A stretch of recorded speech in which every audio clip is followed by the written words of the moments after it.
Hello everyone, my name is Krishan Sharma. I am an assistant professor in GCW Gravada Rewari. Today we are going to study about critical mappings. जो हमारी पहली critical mapping है वो है Mobius transformation. जैसा कि हम जानते हैं कि Mobius transformations एक सर्कल्स को या फिर एक लाइन को या तो सर्कल पे मैप करेगी या फिर लाइन पे. बेसिकली कहने का मतलब है एक सर्कल या तो एक लाइन के ऊपर मैप होगा या फिर एक सर्कल के ऊपर ही. उसी प्रकार से एक लाइन या तो किसी सर्कल के ऊपर मैप होगी या फिर किसी लाइन के ऊपर ही मैप होगी. हम डेस्मोस कैलकुलेटर की हेल्प से ये देख सकते हैं कि एक सर्कल मोबियस ट्रांसफॉर्मेशन के अंडर कहाँ पर मैप करेगा. यहाँ पे ए बी और सी डी की वैल्यू है और यहाँ पे ये हमारे पास एक सर्कल है जिसका सेंटर ओरिजिन है और रेडियस हमारे पास ए है 4.4. यहाँ पे अगर आप ए बी और सी की वैल्यू चेंज करेंगे तो आप देख सकते हैं कि जो सर्कल का सेंटर और रेडियस है वो वेरी कर रहा है, लेकिन ये सर्कल जो है वो एक सर्कल के ऊपर ही मैप कर रहा है. इसी तरीके से अगर मैं सी की वैल्यू चेंज करता हूँ तो भी वो एक सर्कल के ऊपर ही मैप कर रहा है. सिमिलरली बी के लिए आप चेक कर सकते हैं, डी के लिए चेक कर सकते हैं. यहाँ पे आप चेक कर सकते हैं कि जब मैं डी को चेंज कर रहा हूँ तो एक पॉइंट ऐसा आएगा जहाँ पे ये सर्कल को एक स्ट्रेट लाइन के ऊपर मैप करेगा. वेल, ये भी पॉसिबल है. वो एक सर्टेन सी वैल्यू के लिए भी हो सकती है, वो बी के लिए भी हो सकती है और ए वैल्यू के लिए भी हो सकती है. डिपेंड करेगा डिफरेंट चीज़ों के ऊपर. लेकिन ये श्योरिटी है कि जो हमारा सर्कल है वो या तो एक सर्कल पे मैप होगा या फिर एक स्ट्रेट लाइन के ऊपर.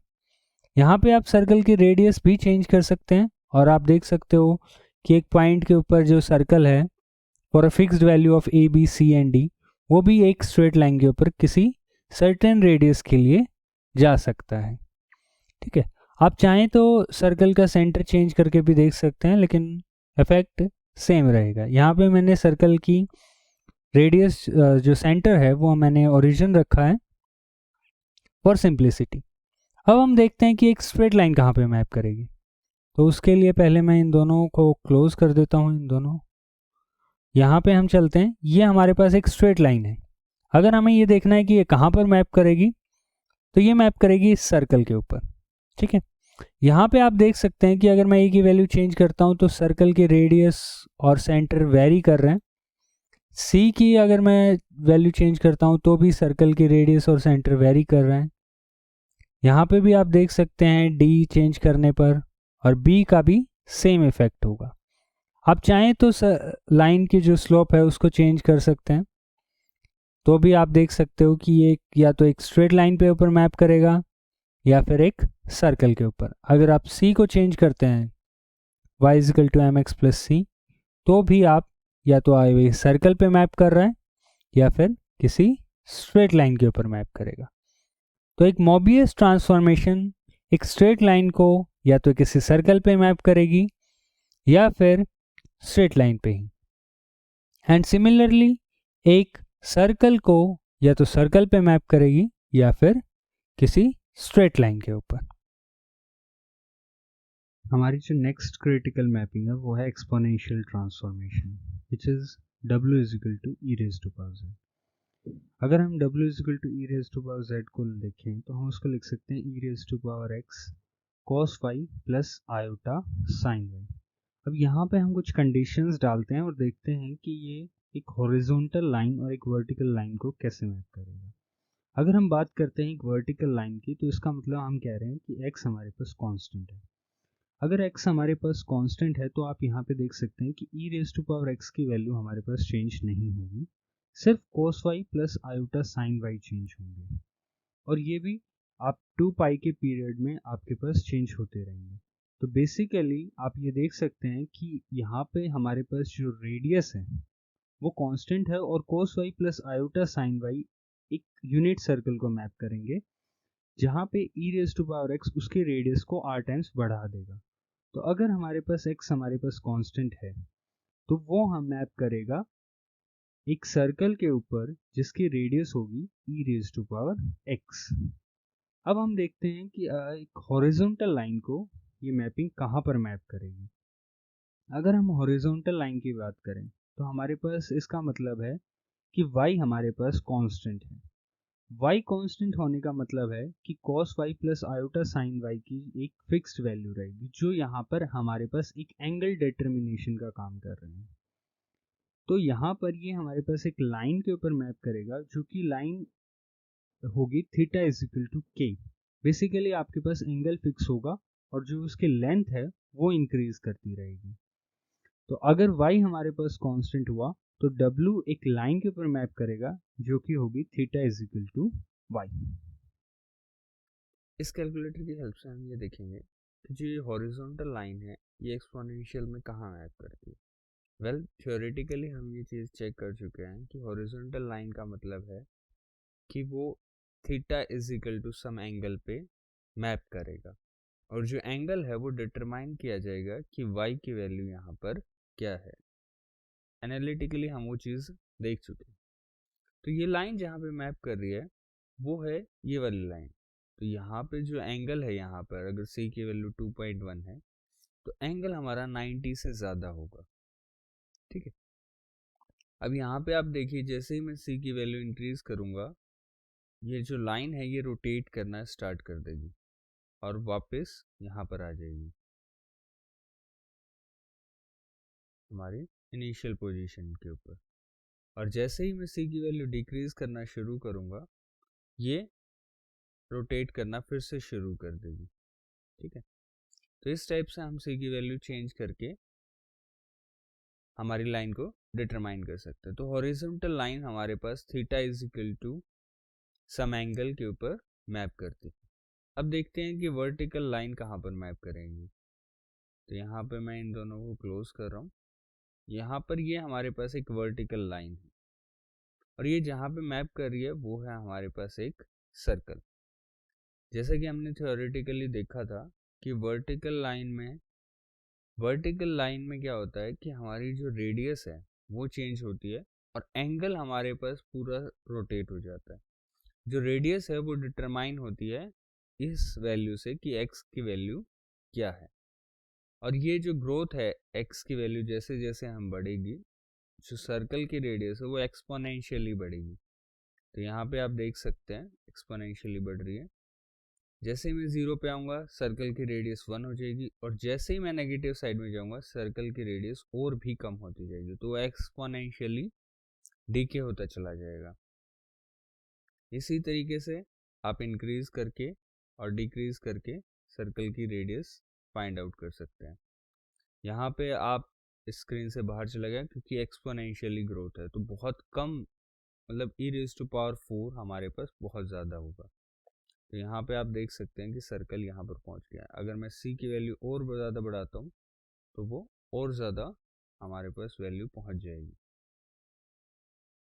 यहाँ पर ये देखिए हमारे सर्कल की रेडियस अगर हम c की वैल्यू 10 लेते हैं तो e रेज़ टू पावर 10 काफ़ी ज़्यादा आगे बढ़ चुका है। जो हमारी नेक्स्ट क्रिटिकल मैपिंग है वो है हमारी logarithmic transformation w is equal to log z। जैसा कि हम जानते हैं कि log फंक्शन एक्सपोनेंशियल का इन्वर्स होता है और एक्सपोनेंशियल फंक्शन एक वर्टिकल लाइन को एक सर्कल के ऊपर मैप करता है। तो log फंक्शन एक सर्कल को एक वर्टिकल लाइन के ऊपर मैप करेगा और एक हॉरिजॉन्टल लाइन को एक एक्सपोनेंशियल फंक्शन मैप करता है एक रे के ऊपर। तो उसी प्रकार से जो log फंक्शन होगा वो एक रे को मैप करेगा एक हॉरिजॉन्टल लाइन के ऊपर। कैसे मैप करेंगे चलिए देखते हैं। सपोज कीजिए z हमारे पास r e raise to power iota theta है, तो w हमारे पास होगा log r plus iota theta. इसका मतलब u की वैल्यू हमारे पास log r होगी और v हमारे पास थीटा होगा। अगर हम r को कांस्टेंट रखते हैं तो w एक सर्कल को मैप करेगा, क्योंकि r का कांस्टेंट होने का मतलब है यहाँ पर कॉम्प्लेक्स प्लेन में अगर हम पोलर कोऑर्डिनेट्स में देखें, अगर r को कांस्टेंट रखते हो तो इसका मतलब आप एक सर्कल की बात कर रहे हो। तो w एक सर्कल को मैप करेगा एक लाइन के ऊपर जो कि वर्टिकल लाइन होगी u is equal to log r के ऊपर। और अगर आप थीटा को कांस्टेंट रखते हैं इसका मतलब आप एक रे की बात कर रहे हैं, तो w मैप करेगा एक लाइन जो कि है theta is equal to k in complex plane, उसको एक हॉरिजॉन्टल लाइन पे मैप करेगा जो कि होगी v is equal to k। जो नेक्स्ट हमारी क्रिटिकल मैपिंग है वो है साइन z। अगर हम z को मानते हैं x प्लस आयोटा y, तो w हमारे पास होगा sine x plus iota y, जिसको हम लिख सकते हैं sine x cos hyperbolic y plus iota cos x sine hyperbolic y। Well, हम अपने फर्स्ट लेक्चर में ये चीज़ें कर चुके हैं कि क्या साइन हाइपरबोलिक y की वैल्यू होती है और कॉस हाइपरबोलिक वैल्यू की y क्या होती है, तो आप इसको वेरीफाई कर सकते हैं। यहाँ से हमारे पास u की वैल्यू आ जाएगी sine x cos hyperbolic y और v की वैल्यू हो जाएगी cos x sine hyperbolic y। Suppose करो अब हम निकालते हैं u square by cos hyperbolic square y plus v square by sine hyperbolic square y, तो वो हमारे पास आएगा sine square x plus cos square x equal to 1 के ऊपर। तो अब इस चीज को ध्यान में रखते हुए अगर हम देखें y हमारे पास अगर कांस्टेंट होता है तो w एक हॉरिजॉन्टल मैप लाइन को एक इलिप्स में मैप करेगा, क्योंकि ये जो हमारे पास इक्वेशन है ये हमारे पास एक इलिप्स की इक्वेशन है। क्योंकि y हमारे पास कांस्टेंट है तो a की वैल्यू cos हाइपरबोलिक y आ जाएगी और b की वैल्यू आ जाएगी sin हाइपरबोलिक y, और यहाँ से हमारे पास एक इक्वेशन आ जाएगी जो कि एक इलिप्स की इक्वेशन है। तो अगर y हमारे पास कांस्टेंट है तो w एक हॉरिजॉन्टल लाइन को एक इलिप्स पे मैप करेगा। इसी तरीके से अगर हम u square by cos square x minus v square by sine square x निकालते हैं तो वो भी हमारे पास 1 आएगा। तो ये हमारे पास जो इक्वेशन है ये हमारे पास एक हाइपरबोला की इक्वेशन है। इसका मतलब क्या हुआ कि अगर हम x को कांस्टेंट रखते हैं तो w एक वर्टिकल लाइन को एक हाइपरबोला पे मैप करेगा। लेकिन हाइपरबोला के दो पार्ट्स होते हैं, एक हमारा लेफ्ट साइड में होता है और एक हमारा राइट साइड में होता है। तो किस हाइपरबोला की यहाँ पे बात की जा रही है? वेल, उसको चेक करने के लिए आपको क्या करना पड़ेगा, साइन एक्स की वैल्यू देखनी पड़ेगी। अगर साइन एक्स हमारे पास पॉजिटिव है तो यू भी हमारे पास पॉजिटिव होगा, तो इसलिए वो राइट साइड के हाइपरबोला पे मैप करेगा। और अगर हमारे पास साइन एक्स नेगेटिव हुआ तो यू हमारे पास नेगेटिव होगा और वो हमारे left side of the hyperbola के ऊपर मैप करेगा। इस कैलकुलेटर की हेल्प से हम ये देखेंगे कि हमारी हॉरिजॉन्टल लाइंस और वर्टिकल लाइंस को साइन फंक्शन किस तरीके से मैप करता है। तो यहाँ पे हमारे पास एक हॉरिजॉन्टल लाइन है, ये लाइन जो है मैप हो रही है हमारे पास इस सर्कल के ऊपर, जो अभी दिखाई नहीं दे रहा। तो जैसे मैं इसको रिड्यूस करता हूँ तो यहाँ पर ये हमें एक ऑलमोस्ट एक सर्कल दिख रहा है, पर ये सर्कल नहीं है, इट्स एन इलिप्स, जिसके जो फोकाई हैं वो साइन हाइपरबोलिक y और कोस हाइपरबोलिक y से डिटरमाइंड होंगे। ठीक है, जैसे ही मैं c की वैल्यू यहाँ पे डिक्रीज करूँगा, ज़ीरो की तरफ लेके आऊँगा, तो ये जो हमारा इलिप्स है ये स्ट्रेट लाइन को मैप करने की तरफ जाएगा, और जैसे ही हम ऊपर आएंगे ये फिर से इंक्रीज करने लग जाएगा, मतलब इसकी फोकाई हमारे पास चेंज होने लगेंगे। ठीक है, इस टाइप से आप देख सकते हैं। अब हम देखते हैं कि वर्टिकल लाइंस को कैसे मैप करता है। तो इसके लिए हम यहाँ पे बंद कर दे रहे हैं दोनों को। यहाँ पे हमारे पास एक वर्टिकल लाइन है और ये जहाँ मैप कर रहा है वो हमारे पास लेफ्ट साइड का पैराबोला है, जिसके फोकाई कॉस एक्स और साइन एक्स हमारे पास डिटरमाइन करेंगे, क्योंकि यहाँ पे x की वैल्यू फिक्स है। अब यहाँ पे देखिए कि जैसे ही x की वैल्यू हमारे पास 3.14 को क्रॉस करती है, जैसे यहाँ पे 3.2 है और यहाँ पे हमारे पास -3 है, तो जो हमारा हाइपरबोला है वो लेफ्ट हाइपरबोला से राइट हाइपरबोला में शिफ्ट हो रहा है। और जैसे ही मैं इस चीज़ को और इंक्रीज करता जाऊँगा, मान लो हम जा रहे हैं -6.28 को, तो जैसे ही ये 6.2 यहाँ पे आप देखिए 6.3 पे ये ऑलमोस्ट हमारे पास लेफ्ट है और 6.4 पे भी, लेकिन जैसे ही मैं 6.2 पे देखता हूँ तो ये हमारे पास राइट हाइपरबोला है। तो इस टाइप से हमारे पास क्या है कि हर एक साइकिल के बाद जो हमारा हाइपरबोला है वो लेफ्ट से राइट और राइट से लेफ्ट होता जा रहा है, and that is determined by the value of x, और वो x की वैल्यू से डिटरमाइन होगा जो हम थियोरेटिकली देख चुके हैं। तो जैसे ही हम यहाँ पे पाई को क्रॉस करेंगे तो ये हमारे पास लेफ्ट में शिफ्ट हो जाएगा, 2 पाई को करेंगे तो ये हमारे पास राइट में शिफ्ट हो जाएगा। यहाँ पे आप सी की वैल्यू फिक्स करके भी इस चीज़ को चेक कर सकते हैं। हमारी नेक्स्ट क्रिटिकल मैपिंग है W is equal to cos z. Well, it can be obtained from W is equal to cos z, which is equal to sin pi by 2 minus z.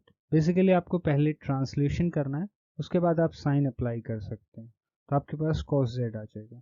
Sign का हमें पता है कि वो किस हिसाब से मैप करता है, एक हॉरिजॉन्टल लाइन को इट मैप्स ऑन एलिप्स और एक वर्टिकल लाइन को हाइपरबोला पे मैप करता है। तो जैसे कि एग्जांपल के लिए हम कह सकते हैं कि suppose x is equal to pi वाली हमारे पास जो लाइन है वो एक हाइपरबोला पे मैप करेगी। जो line x is equal to minus pi by 2 sine z जिस हाइपरबोला पे मैप करेगा वही line x is equal to pi map करेगी हमारे पास cos z में।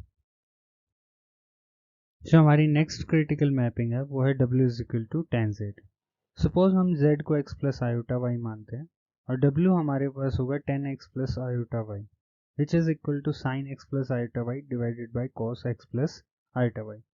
इसको अगर हम फर्दर सॉल्व करते हैं तो हमारे पास आ जाएगा sine 2x plus iota sine hyperbolic 2y whole divided by cos 2x plus cos hyperbolic 2y। इससे हमारे पास u आ गया sine 2x divided by cos 2x plus cos hyperbolic 2y और v की वैल्यू हमारे पास आ गई sine hyperbolic 2y whole divided by cos 2x plus cos hyperbolic 2y। अगर हम x को कांस्टेंट लेते हैं तो u और v हमारे पास इस इक्वेशन को सेटिस्फाई करेंगे, जो कि एक सर्कल की इक्वेशन है जिसका सेंटर है माइनस cot 2k, 0 और रेडियस है कोसिकेंट 2k। यहाँ पे आप देख सकते हैं कि जो हमारे पास वर्टिकल लाइन है वो एक सर्कल के ऊपर मैप करेंगे जिसमें सेंटर होगा माइनस cot 2k, 0 और रेडियस होगी कोसिकेंट 2k। इसी तरीके से अगर आप y को कोई कांस्टेंट लेते हो तो u और v हमारे पास सेटिस्फाई करेंगे इस इक्वेशन को, u square plus v square minus 2u cot hyperbolic 2k minus 1k equal to 0। Again ये हमारे पास एक सर्कल की इक्वेशन है जिसका सेंटर है कॉट हाइपरबोलिक 2k, 0 और रेडियस है कोसिकेंट हाइपरबोलिक 2k। तो अगेन जो हमारे पास हॉरिजॉन्टल लाइंस हैं वो भी हमारे पास सर्कल के ऊपर ही मैप करेंगे। यहाँ पर हम देखेंगे tan z एक हॉरिजॉन्टल लाइन और एक वर्टिकल लाइन को कहाँ पे मैप करेगा। सपोज करो हमारे पास एक वर्टिकल लाइन है x इज इक्वल टू सी, तो जब c की वैल्यू 1 है तो ये हमें इस सर्कल के ऊपर मैप कर रहा है जो रेड में है। अब हम c की वैल्यू चेंज करते हैं। जैसे ही हम c की वैल्यू चेंज कर रहे हैं ये मैप सर्कल पे ही कर, बस उसकी रेडियस और उसका सेंटर चेंज हो रहा है। लेकिन हर एक केस में आप नोट कर सकते हैं यहाँ पर कि ये 1,0 और -1,0 से पास होगा हमेशा। तो यहाँ से हमें पता चल गया कि tan z हमें एक सर्कल के ऊपर मैप करता है। अब हम देखते हैं कि एक वर्टिकल लाइन को ये कहाँ पर मैप करेगा। यहाँ पर हमारे पास एक हॉरिजॉन्टल लाइन है y is equal to d वाली। तो यहाँ पर हम जैसे ही चेंज करते जा रहे हैं यहाँ पे सर्कल हमारे पास उसकी रेडियस है वो कम होती जाएगी जैसे ही हम d की वैल्यू डिक्रीज़ करेंगे, और जैसे ही हम इसको 0 के पास लेके आएंगे इसकी वैल्यू जो है इंक्रीज़ करेगी, लेकिन इसका सेंटर जो है हमारे पास नेगेटिव साइड में होगा। जैसे हम पॉजिटिव करेंगे d की वैल्यू तो यहाँ पर आप देख सकते हैं कि 1 के पास इसका सेंटर यहाँ पर कहीं है, और जैसे ही हम इसको 0 के पास लेके जाते हैं इसकी वैल्यू सेंटर जो रेडियस है वो काफ़ी ज़्यादा है, लेकिन जैसे ही हम d की वैल्यू इंक्रीज़ करेंगे जो रेडियस है वो काफ़ी कम हो जाएगी। ये देखिए आप डिक्रीज़ हो रही है यहाँ पे। तो इस टाइप से हम tan z के ऊपर देख सकते हैं कि वो एक स्ट्रेट लाइन को हॉरिजॉन्टल या वर्टिकल उसको एक सर्कल के ऊपर ही मैप करेगा। हमारी नेक्स्ट क्रिटिकल मैपिंग है w is equal to z square. अगर z को हम x प्लस आयोटा y लेते हैं तो w हमारे पास आ जाएगा x square minus y square plus iota 2xy, जिससे हमारे पास u आ जाएगा x square minus y square और v की वैल्यू आ जाएगी 2xy। अगर हम x को k लेते हैं कोई कांस्टेंट, तो u हमारे पास हो जाएगा k square minus y square और v की वैल्यू हो जाएगी 2ky। इस इक्वेशन को जब हम सॉल्व करेंगे तो v स्क्वायर हमारे पास आ जाएगा minus 4k square into you minus के स्क्वायर, जो कि एक इक्वेशन है एक पैराबोला की। तो इसलिए हम कह सकते हैं कि अगर x हमारे पास के कोई कांस्टेंट हुआ तो ये एक वर्टिकल लाइन को एक लेफ्ट हैंडेड पैराबोला पे मैप करेगा, जिसका वर्टेक्स होगा के स्क्वायर कॉमा 0 और फोकस होगा 0 कॉमा 0।